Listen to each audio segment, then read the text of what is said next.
பிதா குமாரன் பரிசுத்தாவி நாமத்தினாலே ஆமேன். ஜெபம் செய்வோம்.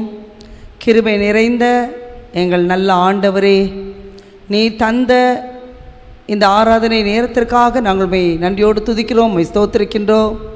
கடந்த நாட்களெல்லாம் எங்களோடு கூட இருந்து எங்களை வழிநடத்தி எங்களுடைய தேவைகளை சந்தித்து எங்களை போஷித்து பராமரித்து பாதுகாத்து வந்தவுடைய கிருபைக்காக நன்றி செலுத்துகிறோம். ஆண்டவரே, இந்த கொரோனா தொற்று காலங்களிலேயும் நீர் எங்களுக்கு தந்திருக்கின்ற பாதுகாப்புக்காக விடுதலை வாழ்வுக்காக நாங்கள் நன்றியோடு துதிக்கிறோம், ஸ்தோத்திரிக்கின்றோம். இந்த நாளிலே நாங்கள் பெந்தகோஸ்தே திருநாளாக இந்த ஆராதனையை நாங்கள் அனுசரிக்கும் பொழுது தூய ஆவியாகிய நீர் எங்கள் மத்தியிலே இருப்பதை நாங்கள் உணர்ந்து கொள்ள நீர் கிருபை செய்யும். நீர் எங்களுக்கு வாக்கு பண்ணினபடியே நான் போய் என்றென்றும் உங்களுடன் கூட இருக்கும்படியான சத்திய ஆவியாகிய தேற்றவாளனை உங்களிடத்தில் அனுப்புவேன் என்று சொன்னவண்ணமாக எங்கள் மத்தியிலே ஆவியானவர் எங்களோடு கூட இருப்பதற்காக நன்றி செலுத்துகிறோம். எங்களை வழிநடத்துகிறதற்காக நன்றி செலுத்துகிறோம். இந்த ஆராதனை துவக்கம் முதல் முடிவு மட்டும் நீரை பொறுப்படுத்தி நடத்தும். இந்த ஆராதனை பங்கு பெறுகிற நாங்கள் தேவரீருடைய ஆவியானவருடைய ஆளுகையை பிரசன்னத்தை உணர்ந்து கொள்ள எங்களுக்கு நீ கிருபை செய்யும். எங்களை பலப்படுத்தும் உடைய வசனத்தால் எங்களை போஷித்து எங்களை அனுப்பும். இயேசு கிறிஸ்துவின் நாமத்தில் வேண்டிக் கொள்கிறோம் நல்ல பிதாவே, ஆமேன். நம்முடைய ஆராதனைக்கு ஆரம்பமாக நாம் யாவரும் இணைந்து பாமாலையிலே 278 வேறு வசனத்தை நாம் பாடுவோம். பாமாலை 278 வேறு வசனம்.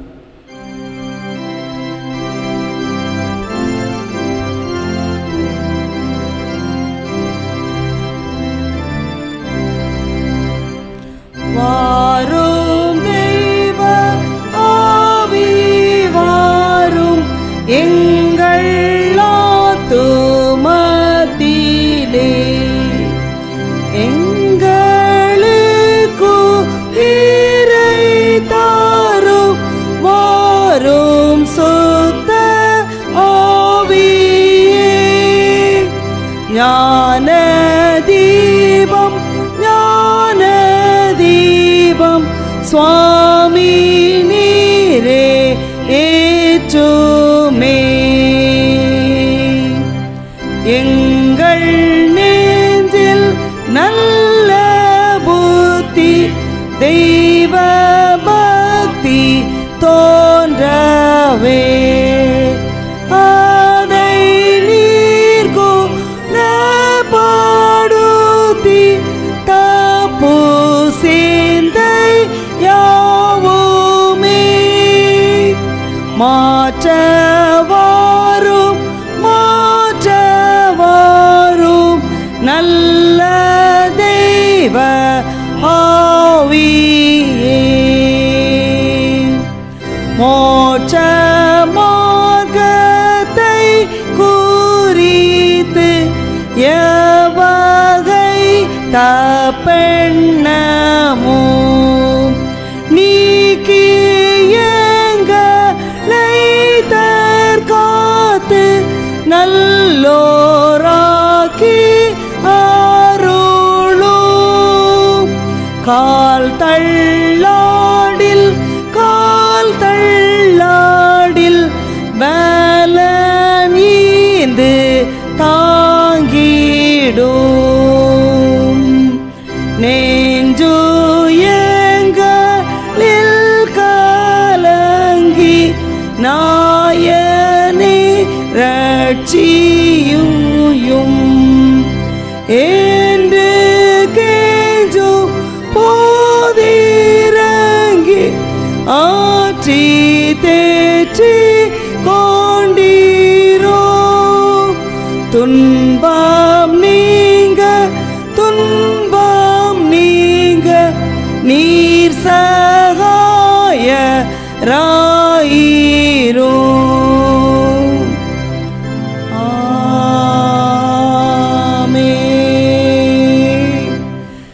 நாம் இருக்கின்ற இடத்திலே முழங்கால் படியிட்டோ அமர்ந்தோ நம்முடைய பிழைகளை நாம் உணர்வோம். ஆண்டவருக்கு விரோதமாக, நம்முடைய அயலாருக்கு விரோதமாக, நம்முடைய எண்ணத்திலே, மனதிலே, செய்கையிலே, வார்த்தையிலே நாம் செய்த தப்பிதங்களை ஆண்டவரிடத்திலே நாம் அறிக்கை செய்து அவருடைய இரக்கத்தை பெறும்படியாக அவரிடத்திலே நாம் மன்றாடுவோம். பாவ அறிக்கை ஜபமாக ஆயக்காருடைய ஜபத்தை நாம் சேர்ந்து ஏறெடுப்போம். ஆண்டவரே, பாவியாகிய என்மேல் கிருபையாயிரும். ஆண்டவரே, பாவியாகிய என்மேல் கிருபையாயிரும். ஆண்டவரே, பாவியாகிய என்மேல் கிருபையாயிரும். சர்வ வல்லமையும் இரக்கமுள்ள ஆண்டவர் மன்னிப்பையும் பாவ நிவர்த்தியையும் நமக்கு கட்டளையிட்டு அருளி வாழ்க்கை சீர்படுத்துவதற்கான காலத்தையும் தமது பரிசுத்த ஆவியின் கிருபையையும் தேற்றுதலையும் தந்தருளுவாராக. ஆமேன். நாம் அமர்வோம். திருமறை பாடம் படிக்க கேட்போம். இந்த விசேஷத்த நாளுக்காக குறிக்கப்பட்ட திருமறை பாடம் தூய யோவான் எழுதிய நற்செய்தி நூல் 16ஆம் அதிகாரம் வசனங்கள் 1 முதல் 11 வரை. யோவான் 16:1 முதல். நீங்கள் இடரல் அடையாதபடிக்கு இவைகளை உங்களுக்கு சொன்னேன். அவர்கள் உங்களை ஜப ஆலயங்களுக்கு புறம்பாக்குவார்கள். மேலும் உங்களை கொலை செய்கிறவன் தான் தேவனுக்கு தொண்டு செய்கிறவன் என்று நினைக்கும் காலம் வரும். அவர்கள் பிதாவையும் என்னையும் அறியாதபடியினால் இவைகளை உங்களுக்கு செய்வார்கள். அந்த காலம் வரும்போது நான் இவைகளை உங்களுக்கு சொன்னேன் என்று நீங்கள் நினைக்கும்படி இவைகளை உங்களுக்கு சொல்லியிருக்கிறேன். நான் உங்களுடனே கூட இருந்தபடியினால் ஆரம்பத்திலே இவைகளை உங்களுக்கு சொல்லவில்லை. இப்பொழுது நான் என்னை அனுப்பினரிடத்திற்கு போகிறேன். எங்கே போகிறீர் என்று உங்களில் ஒருவனும் என்னை கேட்கவில்லை. ஆனாலும் நான் இவைகளை உங்களுக்கு சொன்னதினால் உங்கள் இருதயம் துக்கத்தால் நிறைந்திருக்கிறது. நான் உங்களுக்கு உண்மையை சொல்லுகிறேன். நான் போகிறது உங்களுக்கு பிரயோஜனமாய் இருக்கும். நான் போகாதிருந்தால் தேற்றரவாளன் உங்களிடத்தில் வரார். நான் போவேனே ஆகில் அவரே உங்களிடத்திற்கு அனுப்புவேன். அவர் வந்து பாவத்தை குறித்தும் நீதியை குறித்தும் நியாய தீர்ப்பை குறித்தும் உலகத்தை கண்டித்து உணர்த்துவார். அவர்கள் என்னை விசுவாசித்தபடினாலே பாவத்தை குறித்தும் நீங்கள் இனி என்னை காணாதபடிக்கு நான் என் பிதாவினிடத்திற்கு போகிறபடியினால் நீதி குறித்தும் இந்த உலகத்தின் அதிபதி நியாயம் தீர்க்கப்பட்டதினாலே நியாய தீர்ப்பை குறித்தும் கண்டித்து உணர்த்துவார் என்பதே படிக்கும்படியான திருமறை பாடம் படித்தாயிற்று. கிறிஸ்துவே உமக்கே மகிமை உண்டாவதாக. ஆமேன். ஜெபம் செய்வோம். தாயும் தகப்பனுமாயிருந்து வழிநடத்தி வருகின்ற அன்பின் ஆண்டவரே, இந்த பெந்தேகோஸ்தே பண்டிகையை நாங்கள் அனுசரிப்பதற்கு நீர் கொடுத்த வாய்ப்பிற்காக நன்றியோடு நாங்கள் உம்மை துதிக்கிறோம். தூய ஆவியானவரை எங்களுக்கு நீர் அருட்கொடையாக கொடுத்து, தூய ஆவியானவர் சுவாமி தேற்றரவாளராக உதவியாளராக எங்களோடு இணைந்து செயல்பட்டு கொண்டிருப்பதற்காக நன்றி செலுத்துகின்றோம். ஆண்டவரே, இந்த பெந்தேகோஸ்தே திருநாளிலே எங்களுடைய வாழ்வை தூய ஆவியானவருக்குள்ளாக நாங்கள் வாழ கிருபை பாராட்டும்படியாக மன்றாடுகின்றோம். பாவத்தை குறித்தும் நீதியை குறித்தும் நியாய தீர்ப்பை குறித்தும் கண்டித்து உணர்த்துவார் என்ற நற்செய்தி பாடத்திலே படிக்க கேட்டோம். இப்பொழுதும் ஆண்டவரே, நாங்கள் தூய ஆவியானவருடைய செய்தியை கேட்கின்ற பொழுது உம்முடைய பிரசன்னம் இருக்கட்டும். ஆட்கொள்ளும் பலப்படுத்தும் ஆசீர்வதியும் இறைமகன் இயேசுவின் வழியாக வேண்டுகின்றோம் ஜீவனுள்ள பிதாவே. ஆமென். அன்பிற்குரிய சகோதரிகளே, சகோதரர்களே, இந்த நாளிலே உங்கள் அனைவருக்கும் ஆயர்கள் சார்பாக பெந்தேகோஸ்தே பண்டிகையின் திருநாள் நல்வாழ்த்துக்களை தெரிவிப்பதிலே மகிழ்ச்சி கொள்ளுகின்றேன். தூய ஆவியானவர் அருளப்பட்ட திருநாள் இந்த பெந்தேகோஸ்தே திருநாள். திருச்சபையினுடைய பிறந்த நாள் இந்த பெந்தேகோஸ்தே திருநாள். யூத சமயத்தின் பிரகாரம் 3 வகையான பண்டிகைகளை அவர்கள் அனுசரித்தார்கள். பாஸ்கா பண்டிகை, பெந்தேகோஸ்தே பண்டிகை, கூடாரங்களின் பண்டிகை ஆகிய 3 பண்டிகைகளும் மிக மிக முக்கியத்துவம் வாய்ந்த பண்டிகைகளாக அவர்கள் அனுசரித்து வந்தார்கள். There are 3 significant Jewish festivals: the festival of the Passover, the festival of tabernacles and Pentecost festival. இந்த 3 பண்டிகைகளிலும் நாட்களை கணக்கிட்டு கொண்டாடப்படக்கூடிய ஒரு பண்டிகை இந்த பெந்தேகோஸ்தே பண்டிகை. இயேசுவானவருடைய உயிர்த்தெழுதலுக்கு பிறகு 7 வாரங்கள் கடந்து அதற்கு பிறகு வரக்கூடிய 50வது நாளிலே இந்த பெந்தேகோஸ்தே பண்டிகையை அவர்கள் அனுசரித்தார்கள். பென்டெகாஸ்ட் என்று சொன்னால் 50வது நாள் என்று அர்த்தம். கிறிஸ்தவ வரலாற்றிலே 3 பண்டிகையை நாம் அனுசரிக்கின்றோம். ஒன்று கிறிஸ்து பிறப்பினுடைய பண்டிகை. ஆனால் அதை கிறிஸ்மஸ் என்று நாம் அனுசரிக்கின்ற பொழுது அந்த பண்டிகையை தந்தையாகிய கடவுளின் அன்பை கொண்டாடக்கூடிய பண்டிகையாக அனுசரிக்கிறோம். ஈஸ்டர் பண்டிகை இயேசுவினுடைய வாழ்வை கொண்டாடுகின்ற பண்டிகையாக அனுசரிக்கின்றோம். பெந்தேகோஸ்தே பண்டிகை தூய ஆவியானவருடைய பிறந்த நாளை கொண்டாடக்கூடிய பண்டிகையாக அனுசரிக்கின்றோம். ஆனால் திருச்சபையின் வரலாற்றிலே கிறிஸ்மஸ் பண்டிகைக்கும் ஈஸ்டர் பண்டிகைக்கும் கொடுக்கக்கூடிய முக்கியத்துவம் பெந்தேகோஸ்தே பண்டிகைக்கு கொடுப்பது கிடையாது. தூய ஆவியானவர் எப்பொழுதுமே மறக்கப்பட்ட கடவுளாக அவர் இருக்கின்றார். God the Holy Spirit is always seem to be forgotten God. ஆனால் இந்த பெந்தேகோஸ்தே பண்டிகை மிக மிக முக்கியமான அர்த்தத்தை நம்முடைய வாழ்விலே கொடுக்கிறது என்று சொன்னால் அது மிகையாகாது.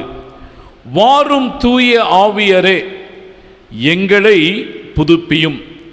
இந்த செம்பொருளை தான் இந்த நாளிலே நமக்கு கொடுத்திருக்கிறார்கள்.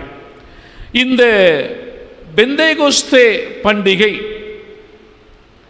எப்படிப்பட்ட சிறப்புமிக்க ஒரு பண்டிகையாக இருக்குமே என்று சொன்னால், the purpose of the Pentecost is to fulfill the prophecies.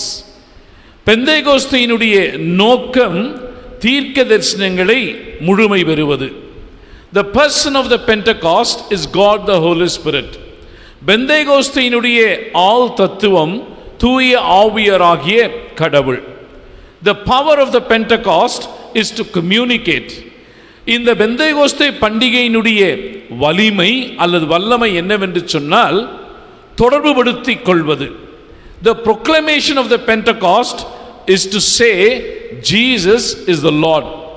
இந்த பெந்தேகோஸ்தினுடைய அறிவிப்பு என்னவென்று சொன்னால் இயேசுவே ஆண்டவர் என்று அறிவிக்கின்ற ஒன்று.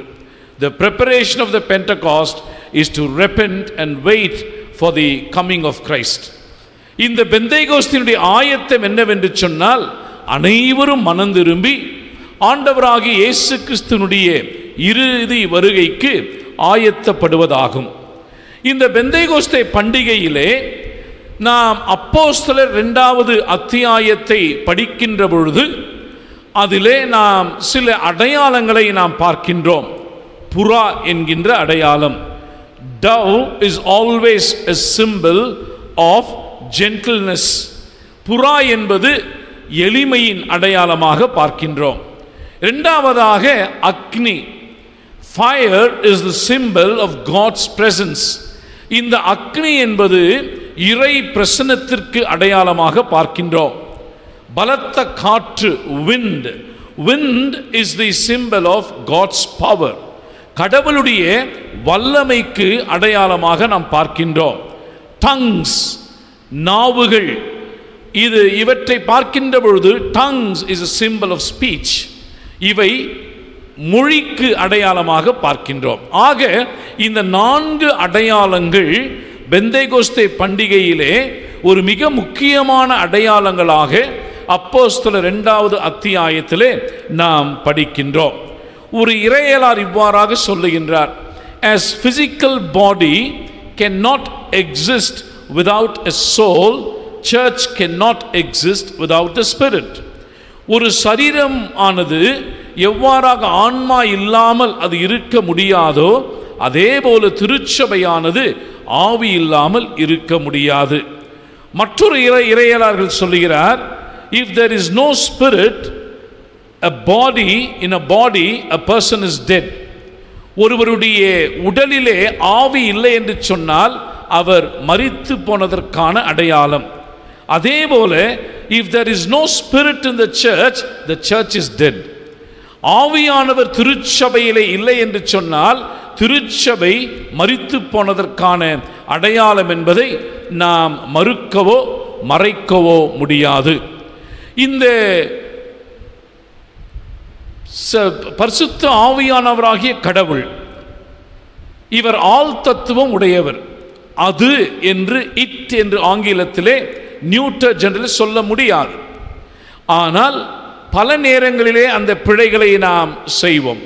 பரிசுத்த ஆவியானவருடைய கடவுள் சித்தம் உண்டு, சிந்தனை உண்டு, அறிவு உண்டு. அவர் போதிப்பவராக, அவர் சிந்திப்பவராக, ஆற்றல் மிக்கவராக, உதவியாளராக, தேற்றரவாளராகவே அவர் செயல்பட்டு கொண்டிருக்கிறார் என்பதை நாம் மறந்து போகவே கூடாது. எனவே இந்த தூய ஆவியானவருடைய திருநாள், திருச்சபை உருவாகிய இந்த திருநாள் நம் அனைவருக்குமே மிக மிக முக்கியமான ஒரு திருநாள் என்பதை உங்களுக்கு நான் வலியுறுத்த விரும்புகின்றேன். முதலாவதாக, God the Holy Spirit is unifier.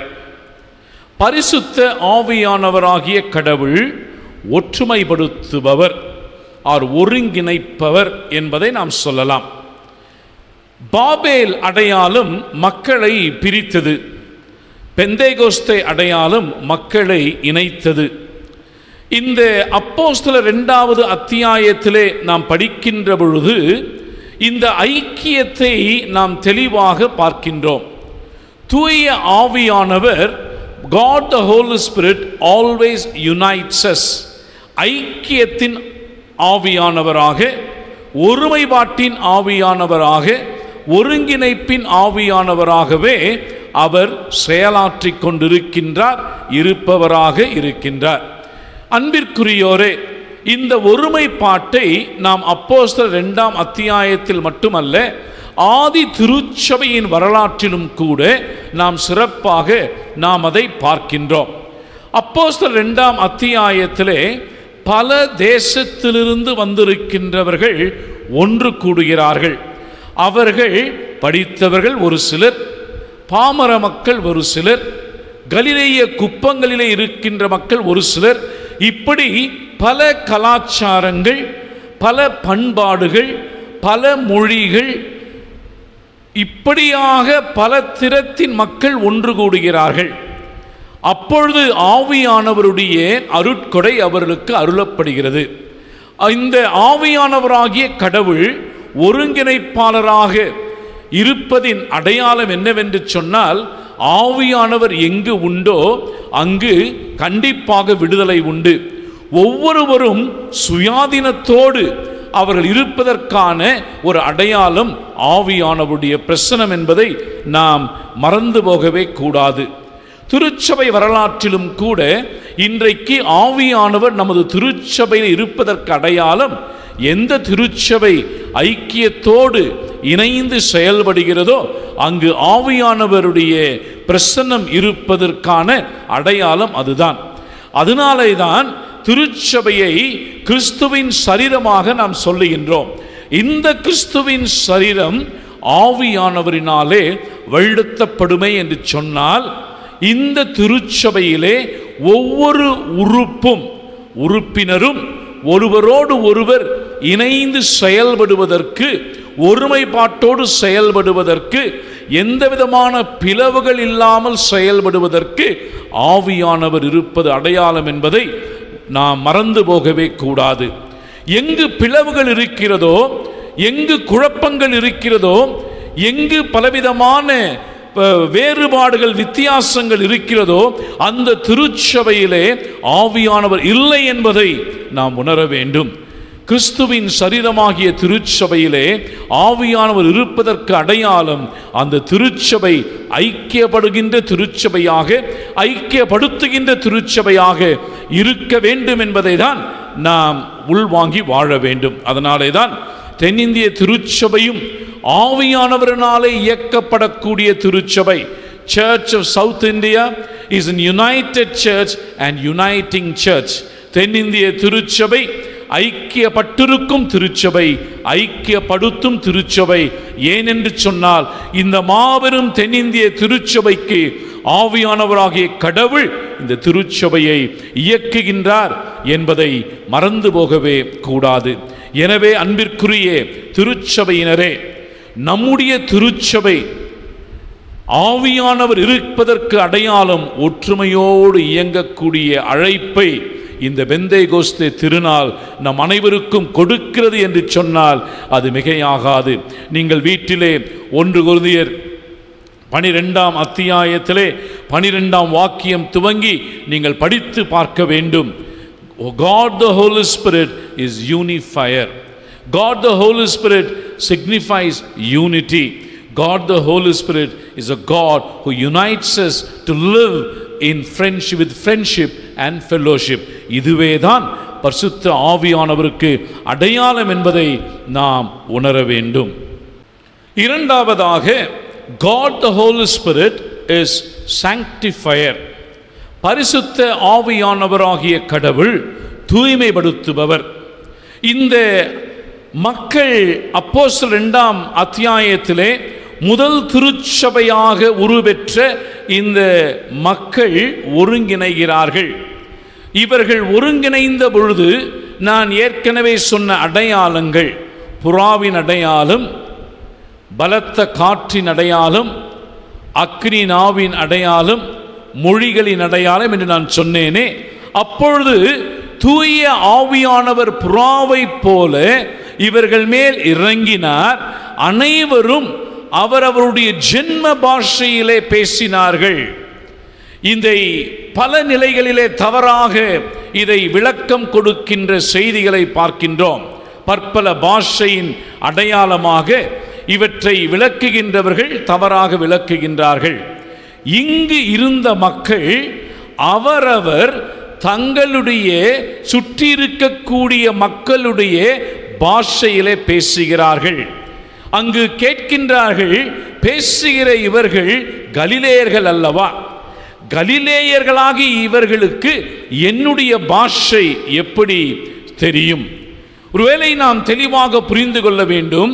இந்த காமராஜ் நகர் தூய சிலுவை ஆலயத்திலிருந்து ஒருவேளை ஒருவர் ஆப்பிரிக்கா தேசத்திற்கு செல்லுவாரே என்று சொன்னால், அங்கு ஆப்பிரிக்கா திருச்சபையின் மக்களோடு அவர் ஜெபிக்கின்ற பொழுது தூய ஆவியானவரை பெற்ற ஒரு ஆப்பிரிக்க சகோதரனோ சகோதரியோ பேசுகின்ற மொழி தமிழாக இருக்க வேண்டும்.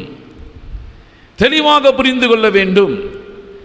அவர்கள் ஆப்பிரிக்கா தேசத்திலிருந்து ஒருவேளை நம்முடைய காமராஜ் நகர் தூய சிலுவை ஆலயத்திற்கு யாராவது வருவார்கள் என்று சொன்னால், தூய ஆவியானவருடைய அருளை அவர்கள் பெறுகின்ற பொழுது அவர்கள் பேசக்கூடிய மொழி தமிழாக இருக்க வேண்டும். இதைதான் பாஷை, பற்பல பாஷை, பல பாஷை என்று நாம் புரிந்து கொள்ள வேண்டும். ஆனால் இன்று இதை வியாபாரமயமாக்கி கொண்டிருக்கக்கூடிய சூழமைகளை பார்த்து நாம் வெட்கப்படக்கூடிய நிலையில் இருக்கின்றோம். திருமறை சொல்லக்கூடிய பாஷை அவரவர் புரிந்து கொள்ளக்கூடிய வகையிலே பேசக்கூடிய பாஷை.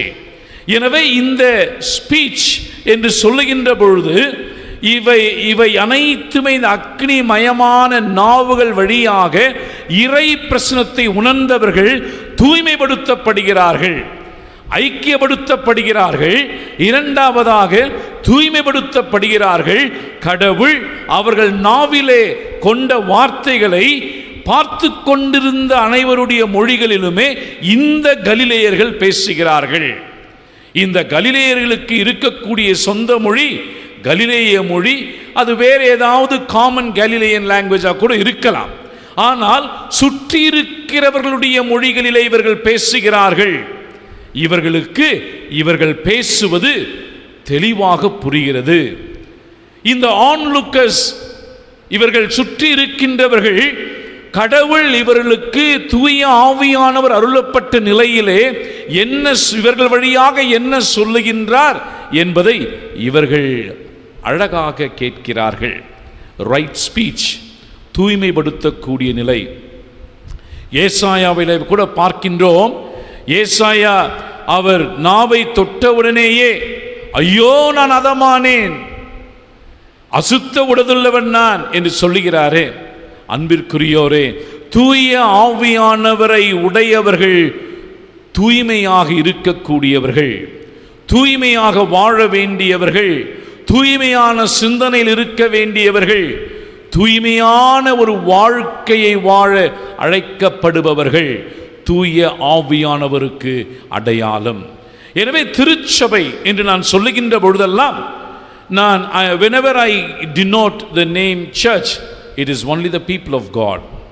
Whenever I say church, this clearly denotes the people of God, that is you and I. உங்களையும் என்னையும் தான் நான் திருச்சபை என்று சொல்லுகிறேன்.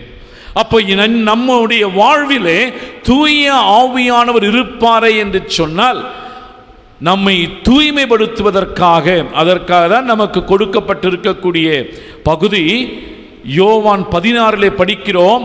அவர் வந்து பாவத்தை குறித்தும் நீதியை குறித்தும் நியாய தீர்ப்பை குறித்தும் உலகத்தை கண்டித்து உணர்த்துவார்.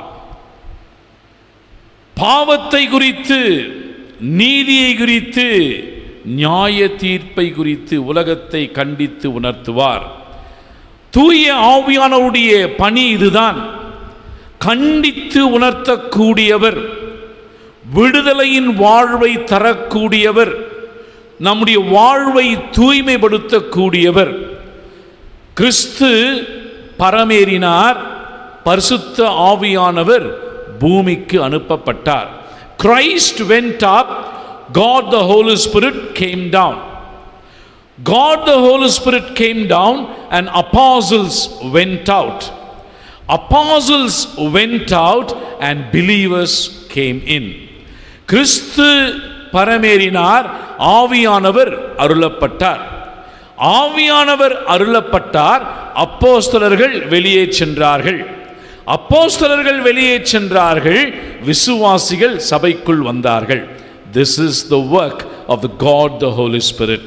இதுதான் தூய ஆவியானவராகிய கடவுளின் செயலாக்கம் என்று சொன்னால் அது மிகையாகாது. அன்பிற்குரியோரே, ஒரு கிறிஸ்தவன், ஒரு விசுவாசி, ஒரு திருச்சபை தூய்மையான திருச்சபையாக, தூய்மையான விசுவாசியாக, தூய்மையான ஒரு கிறிஸ்தவனாக வாழ வேண்டும் என்பதற்கு இந்த பெந்தேகோஸ்தே திருநாள் நமக்கு ஒரு பெரிய அறைகூவலை, சவாலை முன்னிறுத்துகின்றது. பரிசுத்த ஆவியானவராகிய கடவுள் தூய்மைப்படுத்துகின்றவர். மூன்றாவதாக, கடைசியாக, God the Holy Spirit is liberator. பரிசுத்த ஆவியானவராகிய கடவுள் விடுதலையாளர் என்பதை மறந்து போகக்கூடாது. நாம் இயேசு கிறிஸ்துவானவர் ஊழியத்திற்கு வந்த பொழுது நாசரேத்தூர் பிரகடனம் என்று லூக்கா 4 அத்தியாயம் 18 வாக்கியம் துவங்கி நாம் படிக்கின்றோம். அந்த 18வது வாக்கியம் எவ்வாறாக ஆரம்பிக்கிறது என்று சொன்னால், கர்த்தருடைய ஆவியானவர் என்மேல் இருக்கிறார். கர்த்தருடைய ஆவியானவர் இருப்பதற்கான அடையாளம், இன்றைக்குரிய சூழ்நிலைகளிலே பல நிலைகளிலே பல தவறான விளக்கங்களை பிடித்து கொண்டு வாழ்ந்து கொண்டிருக்கிறோம். கர்த்தருடைய ஆவியானவர் இருப்பதற்கு அடையாளம் பாஷை பேசணும். கர்த்தருடைய ஆவியானவர் மேல் இருப்பதற்கு அடையாளம் தீர்க்க தரிசனம் சொல்லணும். கர்த்தருடைய ஆவியானவர் மேல் இருப்பதற்கு அடையாளம் குறி சொல்லணும். இல்லை, கர்த்தருடைய ஆவியானவர் உங்கள் மேலும் என் மேலும் நம் மேலும் திருச்சபையின் மேலும் இருக்கிறார் என்று சொன்னால் அதற்கு அடையாளம் தரித்திரருக்கு சுவிசேஷத்தை பிரசங்கிக்கவும், இருதயம் நெருங்குண்டவளை குணமாக்கவும், சிறைப்பட்டவளை விடுதலை செய்யவும், குருடருக்கு பார்வை கொடுக்கவுமே. இவைதான் அடையாளம். கர்த்தருடைய ஆவியானவர் என் மேல் இருக்கிறார், திருச்சபை மேல் இருக்கிறார் என்று சொன்னால் ஏதோ இது இயங்காமல் இருக்கக்கூடிய ஒரு திருச்சபையாக, திருச்சபையின் மக்களாக இருக்கவே முடியாது. ஆவியானவர் எங்கு உண்டோ அங்கு விடுதலை உண்டு. விடுதலை எங்கு இருக்கிறதோ அங்கு ஆவியானவர் இருக்கிறார் என்பதை நாம் உள்வாங்கி வாழ வேண்டும். ஏசாயா 61 நாம் படிக்கின்ற பொழுதும் கூட 61ஆம் அதிகாரம் ஏசாயா, கர்த்தராகிய தேவனுடைய ஆவியானவர் என் மேல் இருக்கிறார். அங்கே அதை படிக்கின்ற பொழுது ரொம்ப தெளிவாக நாம் புரிந்து கொள்ளணும். சிறுமைப்பட்டவர்களுக்கு சுவிசேஷத்தை அறிவிக்க கர்த்தரை அபிஷேகம் பண்ணினார். லூக்கா 4:18 படிப்பதை முன்கூட்டி ஏசாயா தீர்க்கன் பதிவு செய்வதை பார்க்கின்றோம். அவர் சொல்லுகின்ற பொழுது, துயரப்பட்டவர்களை சீர்படுத்தவும் அவர்களுக்கு சாம்பலுக்கு பதிலாக சிங்காரத்தையும் துயரத்துக்கு பதிலாக ஆனந்த தைலத்தையும் ஒடுங்கின ஆவிக்கு பதிலாக துதியின் உடையையும் கொடுக்கவும் அவர் என்னை அனுப்பினார். ஆக விடுதலை பணியை செய்யாத திருச்சபை ஆவியானவரின் அடையாளத்திற்கான திருச்சபையாக இருக்க முடியாது. கர்த்தருடைய ஆவியானவர் இருப்பதற்கு அடையாளம் நாம் அனைவரும் கட்டுண்ட மக்கள், அழுது கொண்டிருக்கின்றவர்கள், வாழ்விழந்து இருக்கிறவர்கள், வாழ்வு மறுக்கப்பட்டவர்கள், அடித்தட்டில் இருக்கிறவர்கள், அடிமைப்படுத்தப்பட்டு இருக்கிறவர்கள், இவர்களோடு திருச்சபை அடையாளப்படுத்தி கொண்டு தங்கள் வாழ்வையும் இழக்க துணிகின்ற திருச்சபை ஆவியானவரின் அடையாளம் என்பதை இந்த பெந்தேகோஸ்தே திருநாள் நினைவுபடுத்துவதை மறந்து போகவே கூடாது. எனவே ஆவியானவர் இருப்பதற்கு அடையாளம் நீங்களும் நானும் விடுதலை பணியை செய்வோம் என்று சொன்னால் அது ஆவியானவர் நமக்குள் இருக்கக்கூடிய ஒரு அடையாளம் என்பதை மறந்து போகவே கூடாது. அதே போலதான் ஆவியானவருடைய விடுதலையை பற்றி பேசுகின்ற பொழுது இந்த விடுதலை எப்படிப்பட்ட விடுதலை என்று சொன்னால் நீதியோடு கூடிய விடுதலை, நீதியோடு கூடிய அமைதியின் விடுதலை என்பதை மறந்து போகவே முடியாது. அன்பிற்குரியோரே, விடுதலை வாழ்வை கொடுக்கக்கூடியவர்களாக நாம் இருக்கிறோம் என்று சொன்னால் உனக்குள், எனக்குள், நமக்குள், திருச்சபைக்குள் ஆவியானவர் இருக்கிறார் என்பதற்கான அடையாளம் இதுதான். எனவே நாம் இதை மறந்து போகாதபடிக்கு எப்பொழுதும் நினைவிலே நிறுத்தி நாம் வாழ அழைக்கப்படுகின்றோம். அன்பிற்குரியோரே, God the Holy Spirit is unifier. பரிசுத்த ஆவியானவராகிய கடவுள் ஒரு ஒற்றுமைப்படுத்துகின்றவர். God the Holy Spirit is sanctifier. பரிசுத்த ஆவியானவராகிய கடவுள் தூய்மைப்படுத்துபவர். God the Holy Spirit is liberator. பரிசுத்த ஆவியானவராகிய கடவுள் விடுதலையாளர். எனவே ஆவியானவர் நமக்குள் இருக்கின்றார் என்பதை ஒருபொழுதும் மறந்து போகாதபடிக்கு திருச்சபை எப்பொழுதும் இந்த ஆவியானவர் நமக்குள் இருப்பதை வெளிகாண்பித்து வாழக்கூடிய அடையாளங்களாக இருக்க அழைக்கப்படுகின்றோம்.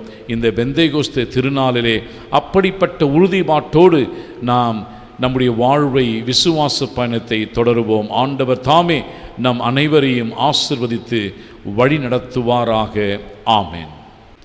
கேட்ட செய்தியின் அடிப்படையிலே நாம் அனைவரும் இணைந்து அப்போஸ்தலர் விசுவாச பிரமாணத்தின் வழியாக நம்முடைய விசுவாசத்தை உறுதி செய்து கொள்ளுவோம். வானத்தையும் பூமியையும் படைத்த சர்வ வல்லமையுள்ள பிதாவாகிய தேவனை விசுவாசிக்கிறேன். அவருடைய ஒரே குமாரனாகிய நம்முடைய நாதர் இயேசு கிறிஸ்துவையும் விசுவாசிக்கிறேன். அவர் பரிசுத்த ஆவியினாலே கன்னிமரியாளிடத்தில் உற்பவித்து பிறந்தார். பொந்திய பிலாத்துவின் காலத்தில் பாடுபட்டு சிலுவையில் அறையுண்டு மரித்து அடக்கம் பண்ணப்பட்டு பாதாளத்தில் இறங்கினார். 3ஆம் நாள் மரித்தோரிடத்திலிருந்து எழுந்தருளினார். பரமண்டலத்துக்கேறி சர்வ வல்லமையுள்ள பிதாவாகிய தேவனை வலது பாசத்தில் வீற்றிருக்கிறார். அவ்விடத்திலிருந்து உயிருள்ளோரையும் மரித்தோரையும் நியாயந்தீர்க்க வருவார். பரிசுத்த ஆவியும் விசுவாசிக்கிறேன். பொதுவாயிருக்கிற பரிசுத்த சபையும் பரிசுத்தவான்களுடைய ஐக்கியமும் பாவ மன்னிப்பும் சரீர உயிர்த்தெழுதலும் நித்திய ஜீவனும் உண்டென்று விசுவாசிக்கிறேன். ஆமென். சபைக்கான அறிவிப்புகள். நம்முடைய திருச்சபை அறிவிப்பின் பிரகாரம் மே மாதம் 21ஆம் தேதி துவங்கி 25ஆம் தேதி வரை வர்ச்சுவல் பைபிள் ஸ்கூல் VBS ஆன்லைனிலே அழகான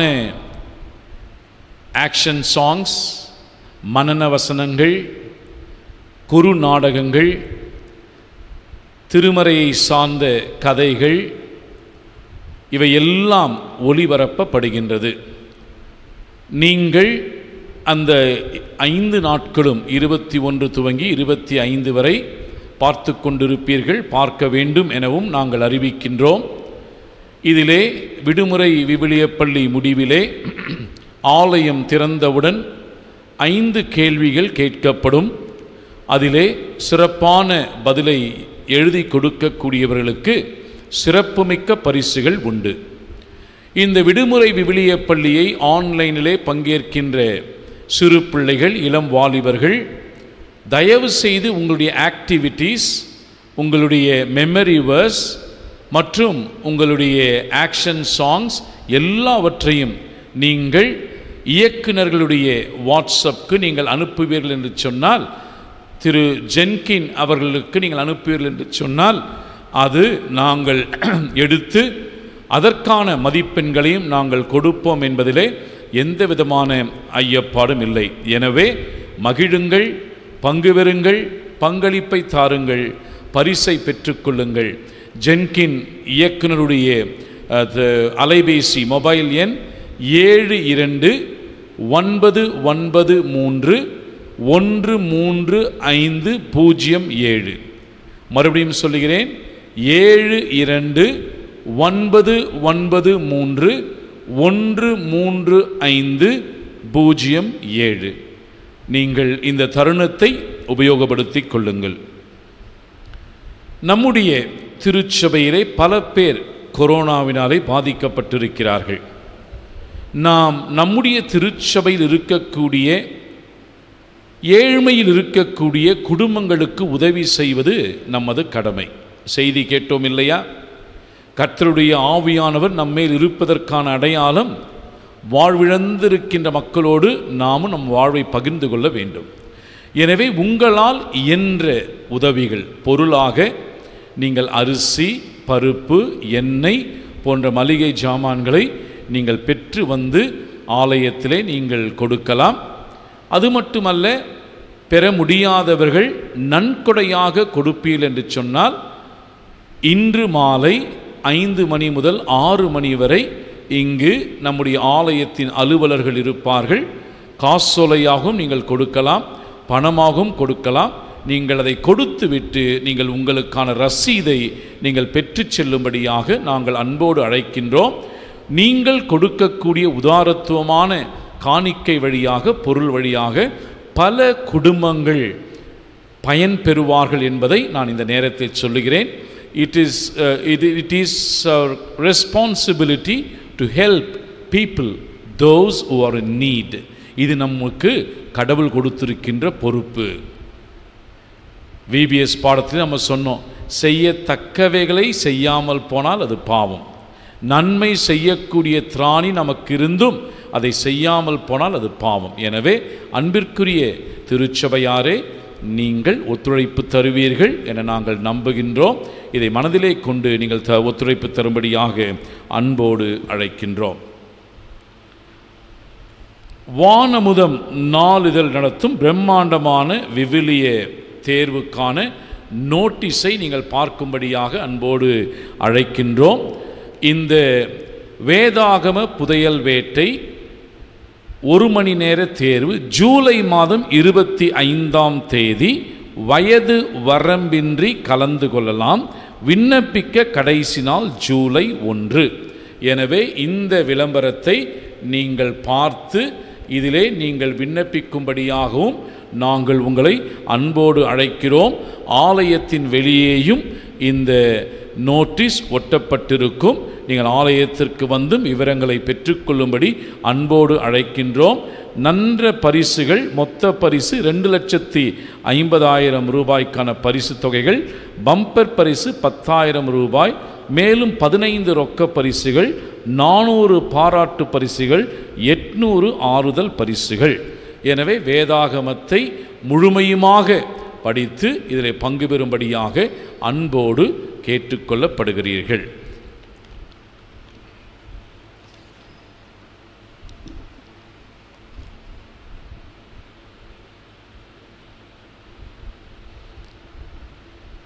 நாம் அனைவரும் எழுந்து கீர்த்தனையிலே 98வது கீர்த்தனையை நாம் பாடுவோம். கீர்த்தனை 98.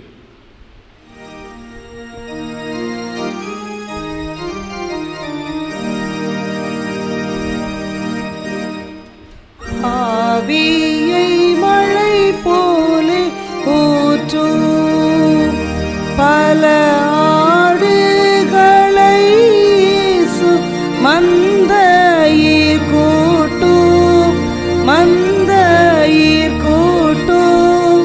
ஆவியை மழை போலே ஊற்றும் பாவி காய் ஜீவனை விட்ட கிறிஸ்து பரிந்து நீர் பேசிய இறங்கிட செய்யும், இறங்கிட செய்யும்.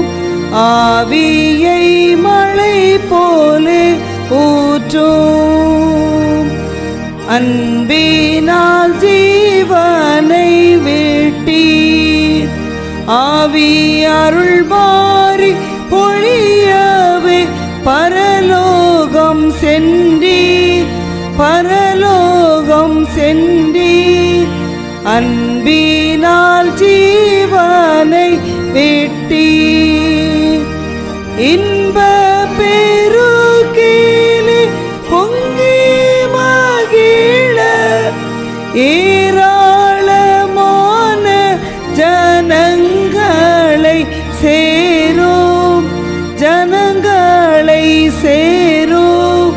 ஆவியை மழை போலே ஊற்றும் சிதறுண்டலைகிற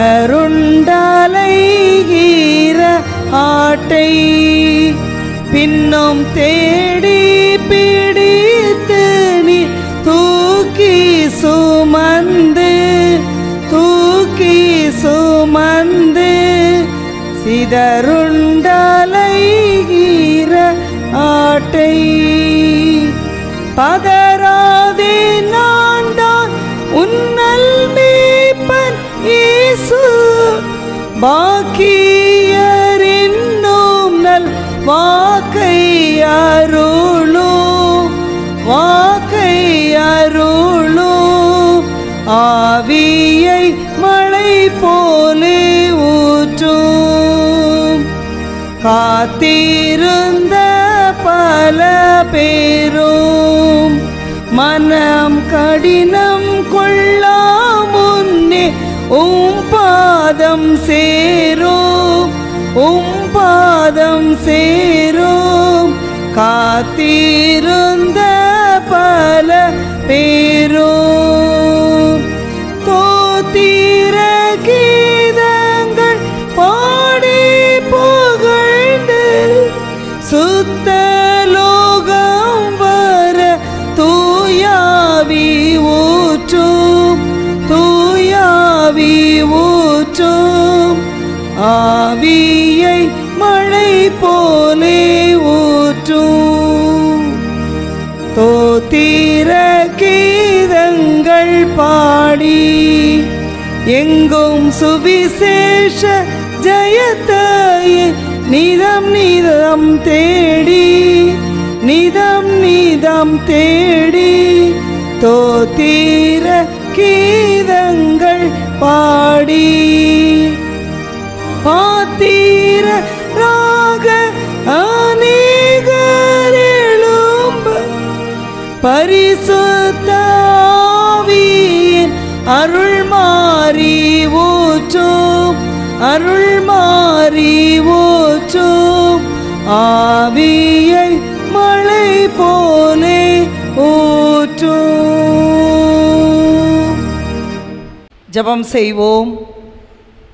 நேற்றும் இன்றும் என்றும் மாறாதிருக்கிற எங்கள் அன்பின் ஆண்டவரே, இந்த காலை பெந்தேகோஸ்தே திருநாளின் ஆராதனையிலேயும் உம்முடைய பிரசன்னத்தால் எங்களை ஆட்கொண்ட கிருபைக்காக நன்றி செலுத்துகிறோம். ஆண்டவரே, திருச்சபை உம்மால் உருவாக்கப்பட்டது என்பதை நாங்கள் அறிந்து உமக்கு துதி ஸ்தோத்திரங்களை நாங்கள் ஏறெடுக்கிறோம். கிறிஸ்துவானவர் மேலே விண்ணகம் சென்றதினாலே தூய ஆவியானவர் திருச்சபைக்கு கொடுக்கப்பட்டார். இந்த ஆவியானவருடைய வழி நடத்துதலை ஆண்டவரே நாங்கள் எங்களுடைய வாழ்விலே ஒவ்வொரு நாளும் உணர்ந்து கொள்ள நீ கிருபை செய்ய வேண்டுமாய் உம்மிடத்தில் மன்றாடுகின்றோம். பரிசுத்த ஆவியானவராகிய கடவுள் ஒருங்கிணைப்பாளராக, பரிசுத்தப்படுத்துகின்றவராக, எங்களை விடுவிதலையாளராக இருந்து செயல்பட்டு வருகிற தயவுக்காக நன்றி செலுத்துகிறோம். இந்த ஆவியானவருடைய ஆட்கொள்ளுதலை நாங்கள் எங்களுடைய வாழ்நாள் முடிவு பரியந்தம் நினைவு கூற, உம்மை நாங்கள் கொண்டாட, நீர் காட்டின வழியிலே நடக்க எங்களுக்கு அருள் புரிய வேண்டுமாய் உம்மிடத்தில் மன்றாடுகின்றோம்.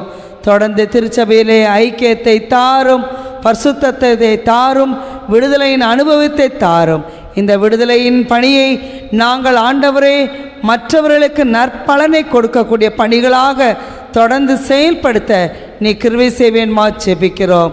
இந்த கொரோனா தொற்று காலங்களின் மூலமாக நாங்கள் திருச்சபைக்கு வர முடியாவிட்டாலும் நாங்கள் எங்களுடைய இல்லங்கள் தோறும் அமர்ந்து உம்மை தேடுவதற்கும் உம்மை நாங்கள் வேண்டிக் கொள்வதற்கும் ஆராதனையிலே பங்கு பெறுவதற்கும் எங்களுக்கு நீ தந்த சுகம்பர ஜீவனுக்காக நன்றி செலுத்துகிறோம்.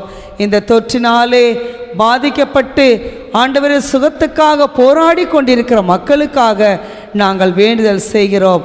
ஆயிரம் கணக்கான மக்கள் ஆண்டவரே மருத்துவமனையிலே ஆண்டவரே அவதிப்படுகிறதை நாங்கள் அறிந்திருக்கிறோம்.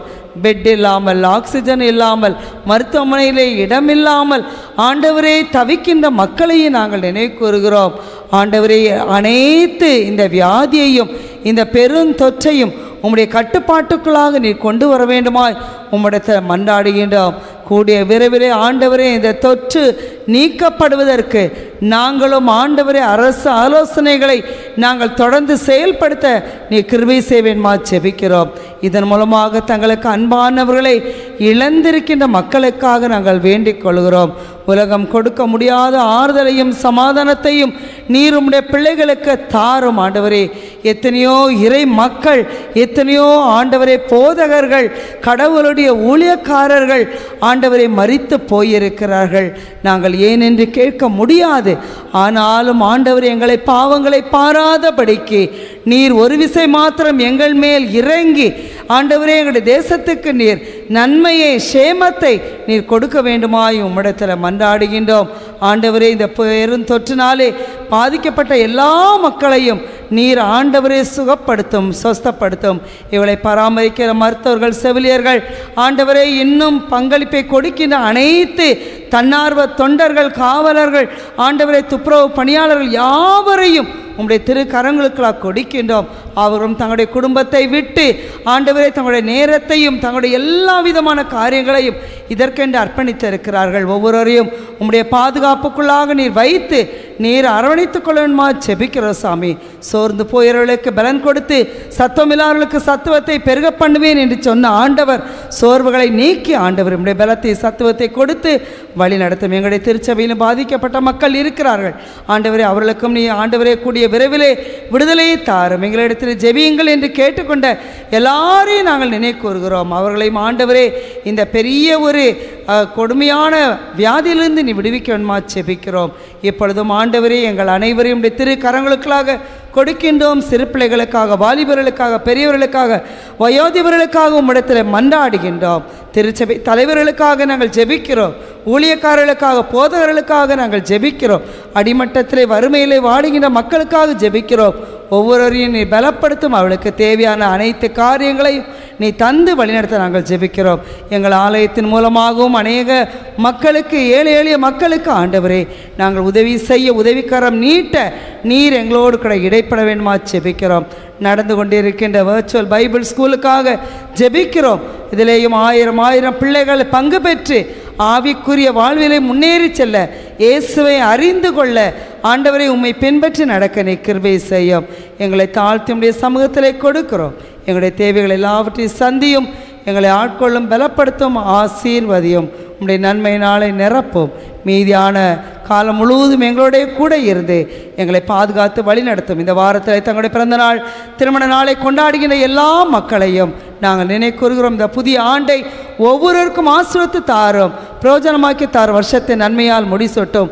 உம்முடைய திருப்பெயராலே, திருச்சபையின் நாமத்தினாலே நாங்கள் அவளை ஆசீர்வதிக்கிறோம்.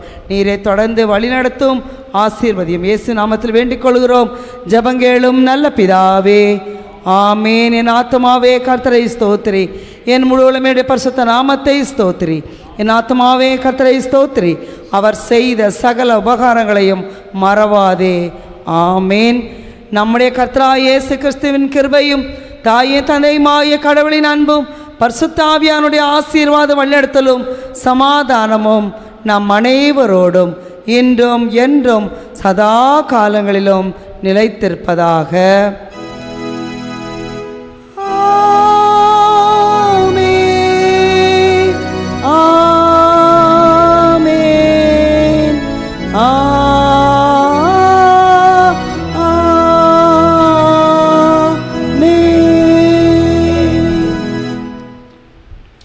நாம் யாவரும் சேர்ந்து சீரேசு நாதனுக்கு ஜெயமங்கலம் என்ற பாடலுடைய முதல் சரணத்தை மட்டும் நாம் சேர்ந்து பாடுவோம்.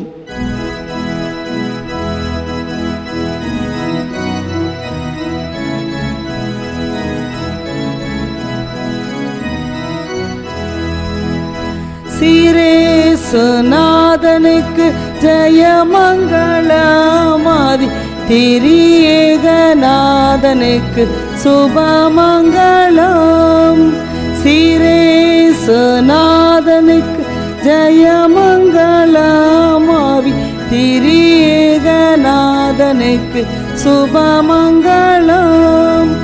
பாரேறு நீதனுக்கு பரம பொற்பாதனுக்கு, பாரேறு நீதனுக்கு பரம பொற்பாதனுக்கு, நேரேறு போதனுக்கு நித்திய சங்கீதனுக்கு, நேரேறு போதனுக்கு நித்திய சங்கீதனுக்கு, சீரேசு நாதனுக்கு ஜெயமங்கலம். ஆதி திரியேகநாதனுக்கு சுபமங்கலம். கர்த்தர் உங்களோடு இருப்பாராக. தெய்வ ஆசீர்வாதத்தோடே நாம் கர்த்தருக்குள்ளாக நிலைத்திருப்போம். ஆமேன்.